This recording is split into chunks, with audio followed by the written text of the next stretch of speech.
اچھا ٹھیک ہے، مل لو اپنے کمرے میں اور پھر آرام کر لینا، رات کو کھانے پر بات ہوگی۔ رمنا بیگم بولی تو ارکم اٹھ کر الشبا کے کمرے میں چلا گیا۔ اس کے کمرے کا دروازہ کھول کر وہ اندر داخل ہوا تو آلی بیڈ پر بیٹھی کوئی کتاب پڑھنے میں مصروف تھی۔ دروازہ کھلنے کی آواز پر الشبا نے سامنے دیکھا تو ارکم کو دیکھ کر جلدی سے کتاب سائڈ پر رکھی اور اس کے گلے جا لگی۔ آلی کیسی ہو، اور کبھی کمرے سے بھی باہر نکل آیا کرو، جب حویلی آتا ہوں تو تم سے ملنے کمرے میں ہی آنا پڑتا ہے، ارکم نے الشبا سے کہا تو وہ اس سے الگ ہو کر اس کی بات سن کر ہلکا سا مسکرائی اور بولی، اگلی دفعہ آپ آئیں گے تو میں دروازے میں کھڑی ہو کر پھولوں کا ہار ہاتھوں میں لیے آپ کا انتظار کروں گی تاکہ آپ دوبارہ شکایت نہ کریں۔ واہ کیا دن ہوگا جب تم ایسا کرو گی، ورنہ اب تو مجھے اپنی آلی کم اور کھنڈروں میں رہنے والی چڑیل زیادہ لگتی ہے۔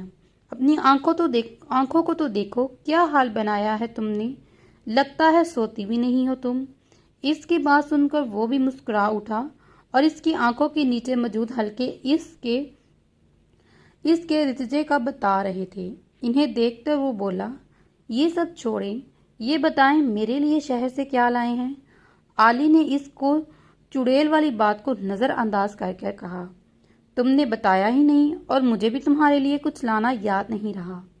اس نے آلی کی بات سن کر پریشانی سے کہا، مجھے آپ سے کوئی بات نہیں کرنی، جب میں نہیں کہتی تب بھی لاتے ہیں، اور نہ میرے لیے کچھ نہ کچھ۔ آلی نے معصوم سا منہ بنا کر اس کا ایسا کرنے پر ارکم کو اس پر بے اختیار پیار آیا۔ مذاق کر رہا ہوں، لایا ہوں تمہارا فیورٹ کیک، ملازم نے فریج میں رکھ بھی دیا ہے، کھانا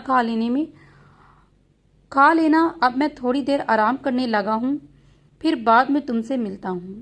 ارکم اس کے ماتھے پر بوسہ دیتے ہوئے بولا، ٹھیک ہے بھائی، آپ آرام کر لیں، میں بعد میں بات کروں گی۔ الشبا نے کہا تو ارکم اس کے کمرے سے نکل کر اپنے کمرے میں چلا گیا۔ سلیو لیس شارٹ اور تنگ شرٹ پہننے والی تنگ پاجامہ پہنے وہ بنا دوپٹے کے ایک کٹی پارٹی سے واپس آئی تھی۔ اپنے کمرے میں موجود صوفے پر بیٹھی اپنے شوہر کو دیکھ کر اس کی طرف آئی۔ ہاشم، آج اتنی جلدی آ گئے؟ مجھے پتا ہوتا تم نے جلدی آنا ہے تو میں آ جاتی۔ ہاشم نے اس کی بات سن کر ایک ناگوار نظر اس کے کپڑوں پر ڈالی۔ اسے بالکل بھی پسند نہ تھا وہ ایسے کپڑے پہن کر لوگوں کے لیے دعوت نگار بنے، مگر ہاشم کو اس سے محبت تھی، تبھی کبھی اس کی ڈریسنگ بدلنے کا نہ کہا۔ جو پہنتی تھی اسے پہن لینے دیتا تھا۔ فکر مت کرو، ابھی تھوڑی دیر پہلے آیا ہوں، تم بتاؤ تمہارا دن کیسا گزرا؟ ہاشم نے ہمنا کے گرد اپنے بازوؤں کا حصار ڈالتے ہوئے پوچھا۔ صحیح تھا، مسز ہمدانی ملی تھی، آج ان سے بات ہوئی، بتا رہی تھی کہ ان کی بیٹی تمہارے آفس میں کام کرتی ہے انٹرنشپ پر، مگر تم نے مجھے بتانا بھی پسند نہیں کیا۔ اس نے اپنی نکلی پلکوں کی جالر کو اٹھایا اور گراتے ہوئے معصومیت سے پوچھا، جبکہ اس کے لہجے میں موجود زہر کو ہاشم محسوس نہ کر سکا۔ وہ مجھے بتانا یاد نہیں رہا، میرا آفس 4th فلور پر ہے، اس نے پیار سے ہمنا سے کہا۔ ہمنا کو بہت غصہ آیا جب مسز ہمدانی نے اسے اپنی بیٹی کا بتایا، کیونکہ ہاشم نے جو نہ بتایا تھا، مگر اس نے مسز ہمدانی کو یہی شو کروایا کہ اسے پتا ہے۔ وہ ان کی بیٹی کو ہاشم کے آفس سے فوراً باہر پھینکوا دے، مگر ہاشم کی نظروں میں بری نہیں بننا چاہتی تھی۔ ہمنا نے ہاشم کی بات پر خاموشی اختیار کی۔ مجھے لگ رہا ہے کہ تمہیں یاد نہیں ہوگا، ورنہ تم مجھے بتانا کبھی نہ بھولتے، اور چھوڑو اس بات کو، میں شاور لے کر آتی ہوں اور پھر ساتھ میں ڈنر کرتے ہیں۔ اپنی بات مکمل کر کے وہ شاور لینے چلے گی اور ہاشم اپنے موبائل میں مصروف ہو گیا۔ شازین، تمہاری طبیعت تو ٹھیک ہے؟ سحر بیگم نے شازین سے پوچھا، جو آج صبح صبح ناشتے کے لیے ان کے ساتھ بیٹھا تھا۔ جی موم، میں بالکل فٹ فاٹ ہوں، مجھے کیا ہونا ہے؟ اس نے بریڈ پر بٹر لگاتے ہوئے پوچھا۔ میں اس لیے پوچھ رہی ہوں کہ آج تم ٹائم پر ناشتے کے لیے موجود ہو، ورنہ 9-10 بجے اٹھتے ہو۔ سحر بیگم بولی تو شازین، جو ان کا جواب دینے لگا تھا، اس سے پہلے ہی تیمور صاحب بول پڑے۔ سحر، آپ نے بتایا تھا کہ کسی لڑکی نے آنا ہے آج کشف کی دیکھ بھال کے لیے، اگر وہ آپ کو اچھی لگے تو رکھ لیجیے گا، میں نہیں چاہتا کہ میری بیٹی کو کوئی مشکل آئے۔ جی شائستہ بتا رہی تھی کہ اچھی لڑکی ہی لائے گی، میں دیکھ لوں گی، آپ فکر مت کریں۔ سحر بیگم نے تیمور صاحب کو جواب دیا تو تیمور صاحب ان کی بات سن کر اپنی جگہ سے اٹھتے ہوئے بولے، ٹھیک ہے، اب دیکھ لیجئے گا، میں اب آفس چلتا ہوں۔ تیمور صاحب جب چلے گئے تو شاہزین ان کی باتیں سن رہا تھا اور سحر بیگم سے بولا، موم، آپ نے بتایا ہی نہیں کہ کوئی لڑکی رکھ رہی ہے شفیع کے لیے؟ یاد نہیں رہا تمہیں بتانے کا؟ اور تم یونیورسٹی جاؤ، جب آؤ تب پوچھنا۔ سحر بیگم اسے بولتے ہوئے اٹھی اور کمرے کی جانب چل دی۔ اینی ہادی کو اماں جنت کے گھر چھوڑ کر اماں جنت کی بتائی گئی عورت شائستہ کے ساتھ کام کے لیے چلے گئی۔ شائستہ اسے ایک بڑے سے گز میں لے کر آئی تھی۔ وہ شائستہ کے پیچھے پیچھے گھر کے اندر داخل ہوئی۔ شائستہ اسے لے کر ایک کمرے کی طرف گئی، دروازہ نوک کیا، اندر سے اجازت ملتے ہی آئینی شائستہ کے ساتھ اندر داخل ہو گئی۔ سحر بیگم نے شائستہ اور اس کے ساتھ موجود لڑکی کو ایک نظر دیکھنے کے بعد شائستہ کو جانے کا کہا اور اینی کو اپنے سامنے کھڑا ہونے کا کہا۔ اینی چپ چاپ ان کے سامنے کھڑی ہو گئی، جبکہ نظریں اس کی نیچے ہی تھیں۔ کیا نام ہے تمہارا لڑکی؟ سحر بیگم نے کرخت لہجے میں پوچھا۔ حور العین میم، اینی نے دھیمی آواز میں کہا۔ کیا کرتی ہو اور گھر میں کون کون ہے اور کہاں رہتی ہو، سب بتاؤ مجھے۔ سحر بیگم نے اس کا نام سن کر اس سے مزید پوچھا۔ پرائیویٹ پڑھتی ہوں اور میں اپنے چھوٹے بھائی کے ساتھ رہتی ہوں۔ ماں باپ کا کچھ دیر پہلے انتقال ہو گیا تھا اور شائستہ باجی کے گھر کے قریب ہی رہتی ہوں، اینی نے جواب دیا۔ تو سحر بیگم نے ایک نظر اس کو دوبارہ دیکھا، جو سرخ و سفید رنگت کی مالکیت خوبصورت لڑکی تھی اور یہی خوبصورتی انہیں کٹتی تھی۔ ویسے تو مجھے تمہیں رکھنے میں کوئی مسئلہ نہیں ہے، مگر تمہیں اپنا یہ سفید رنگ چھپانا ہوگا۔ میں نہیں چاہتی کہ تم اپنی خوبصورتی کا استعمال کر کے میرے جواں بیٹے کو اپنی اداؤں کے جال میں پھنساؤ۔ سحر بیگم کرخت لہجے میں بولی تو اس کی آخری بات سن کر اس کا مرنے کو دل کیا، اتنی ذلت! مگر اسے اس کام کی ضرورت تھی اور اپنی انا کو ایک طرف رکھ کر وہ مضبوط لہجے میں بولی، اگر میری خوبصورتی کی وجہ سے آپ مجھے یہ کہہ رہی ہیں تو آپ فکر مت کری، میں میک اپ سے اسے چھپا دوں گی، مگر مجھے اس کام کی بہت ضرورت ہے میم۔ بس ٹھیک ہے، سب سے پہلے تو یہ رنگ کالا کرنا اور اپنی یہ سبز آنکھوں پر بھی لینس لگا کر کل آنا، پھر میں تمہیں دیکھ کر بتاؤں گی کہ تم یہ کام کر سکتی ہو یا نہیں۔ اب جاؤ یہاں سے۔ سحر بیگم اسے دیکھتے ہوئے بولی۔ ان کی بات سن کر اینی کمرے سے باہر چلے گئی۔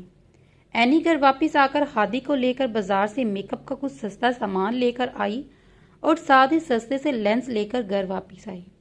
گھر واپسی پر گلی کے کونے والی دکان سے چاول اور کچھ سامان لیا تاکہ کچھ کھانے کو بنا سکے۔ جو پیسے اس کے تھے وہ انہیں اختیار سے استعمال کر رہی تھی۔ گھر آ کر اینی نے پانی پیا اور منہ دھو کر تھوڑی دیر آرام کرنے کے لیے لیٹ گئی۔ ساتھ ہی ہادی بھی لیٹ گیا۔ وہ ہادی کے بالوں میں ہلکا ہلکا ہاتھ چلانے لگی۔ ہادی کے سوتے ہی وہ اٹھی اور میک اپ نکال کر اپنے منہ کا میک اپ کیا اور لینس لگانے کی کوشش کرنے لگی۔ لینس لگانے کی وجہ سے اس کی آنکھوں سے پانی نکلنے لگا۔